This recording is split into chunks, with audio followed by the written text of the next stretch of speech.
There once lived a poor miller, who had a beautiful daughter. It happened one day that he came to speak with the king, and, to give himself consequence, he told him that he had a daughter who could spin gold out of straw.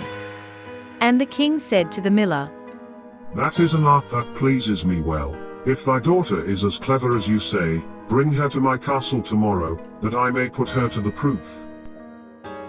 When the girl was brought to him, he led her into a room that was quite full of straw, and gave her a wheel and spindle, and said, "Now set to work, and if by the early morning thou hast not spun this straw to gold, thou shalt be put to the pillory."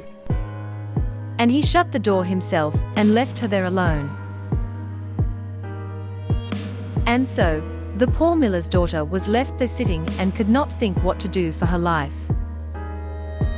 She had no notion how to spin gold from straw, and her distress grew so great that she began to weep. Then all at once the door opened, and in came a little man, who said, "Good evening, miller's daughter. Why are you crying?"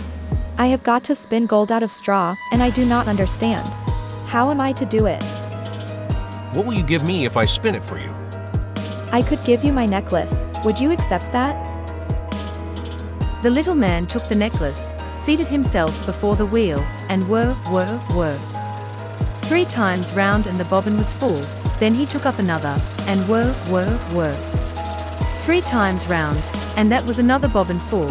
And so, he went on till the morning, when all the straw had been spun, and all the bobbins were full of gold. At sunrise came the king, and when he saw the gold, he was astonished, and he very much rejoiced, for he was very truly avaricious.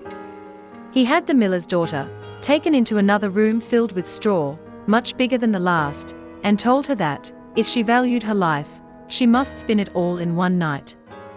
The girl did not know what to do, so again she began to cry, and then the door opened, and the little man appeared and said, "What will you give me if I spin all this straw into gold?" Could I give you this ring off my finger? The little man took the ring, and began again to send the wheel whirring round, and by the next morning all the straw was spun into glistening gold. The king was rejoiced beyond measure at the sight, but as he could never have enough of gold, he had the miller's daughter taken into a still larger room full of straw, and said, "This, too, must be spun in one night, and if you accomplish this you shall be my wife. I will make you my queen, and we will have a grand feast of all feasts to celebrate." As soon as the girl was left alone, the little man appeared for the 3rd time and said, "What will you give me if I spin the straw for you this time?" I'm sorry, sir, but I have nothing left to give. "Then you must promise me the first child you have after you are queen." "But who knows whether that will ever happen?" thought the girl. But as she did not know what else to do, in her necessity, she promised the little man what he desired, upon which he began to spin, until all the straw was gold. And when in the morning the king came and found all done according to his wish, he caused the wedding to be held at once, and the miller's pretty daughter became a queen. In a year's time she brought a fine child into the world and thought no more of the little man. But one day he came suddenly into her room and said, "Now you must give me what you promised."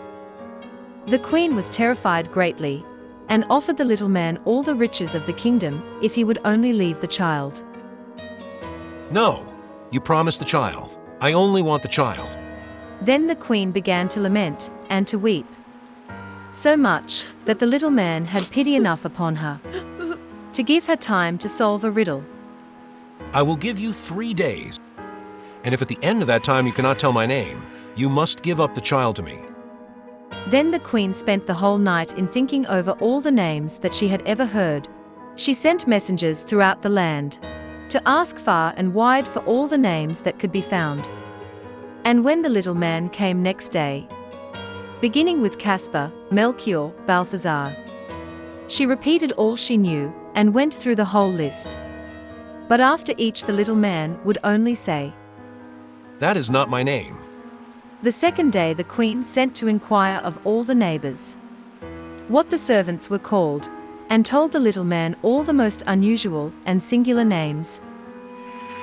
Perhaps you are called roast ribs, or sheepshanks, or spindle shanks. Or maybe, are you a Ripley, a Riker, or maybe a Took? Those are not my names. And on the third day, one of the messengers came back again and reported, I have not been able to find one single new name. But as I passed through the woods, I came to a high hill, and near it was a little house, and before the house burned a small fire. And round that fire danced a comical little man. And he hopped around on one leg and repeated over and over, Today do I bake. Tomorrow I will brew. The day after that, the queen's child comes in. And oh, I am glad that nobody around here knew that the name that I am called is Rumpelstiltskin. You cannot imagine how pleased the queen was to hear that name, and not long afterwards, when the little man walked in. Now, Mrs. Queen, this is your last chance. What is my name? Are you called Jack? No, Or maybe, are you called Harry? that is not my name. Then, perhaps your name is Rumpelstiltskin? The devil told you that. The devil told you that. Cried the little man, and in his anger, he stamped with his right foot so hard that it went into the floor up to his knee. And just then a storm cloud let loose. A mighty bolt of lightning came through the window and split him right in two. And that was the end of Rumpelstiltskin. And the king, the queen and their son lived happily ever after.